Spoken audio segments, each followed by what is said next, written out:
So I used to follow a lot of activism on certain social medias, and I try to, in my own art and writing and the things that I do, talk about issues and things that personally affect my own life and are relevant to me. One problem I've noticed within social activism online is that I've noticed a lot of people with skin like mine, so white people, who essentially weaponize activism and weaponize whatever cause that they're using the allyship of against other people also going through their own forms of oppression or their own genocides or their own things that they're going through.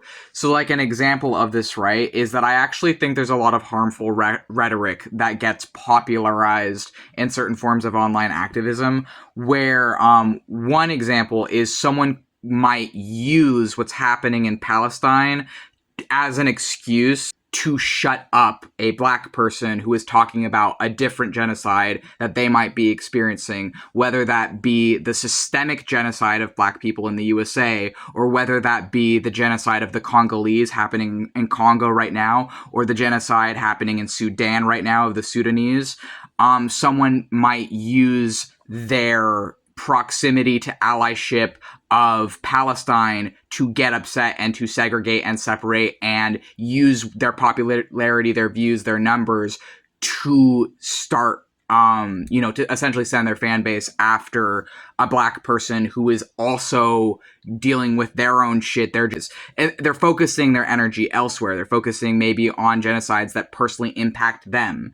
And this is why I disagree with people who are like, oh, well, if you're only focusing on one genocide, or if you're only talking about one thing, then you must not care. You must not care about all these other genocides happening if you're only talking about one of them. You must not care about all these other things if you're not talking about this. This is why I disagree with that, is because very, very quickly and easily people weaponize that to hurt people who are also dealing with their own systemic genocides, who are also dealing with their own shit. And the reason they're not talking about that other thing is because they're also dealing with a systemic genocide. They're also going through shit, and they might be focusing on that. That doesn't mean they can't see the shit happening to other people, or that they don't care about the shit happening to other people. It means that they're talking about the stuff that personally impacts their life. And for white activists out there to use their proximity towards a cause or their allyship of a cause as a weapon against other minorities just creates more infighting.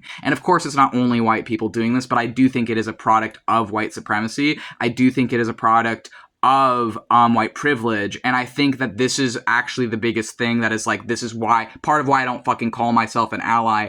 I don't call myself an activist. I don't use these fucking labels, because if I actually care about anything, then I shouldn't be doing it for social good guy points, or to look like the most moral in a room, or to put other people down. I should be saying stuff because I actually value people's humanities and love and care about people, and recognize that the blood cult of the USA right now, and all of the wars and genocides that it's funding inside and outside of the country are wrong. And just because I might not talk about every single one of those doesn't mean that I don't see or don't care. It's probably because I do care, but I'm focusing on shit that is relevant to the shit I'm going through, and I see a lot of other people in the same boat. And I think that it's extremely privileged when people use their allyship or their social activism as a weapon to exclude other people who are also dealing with oppression, who are also dealing with systemic genocide. Just because you don't see that person focusing on other genocides doesn't mean they don't care.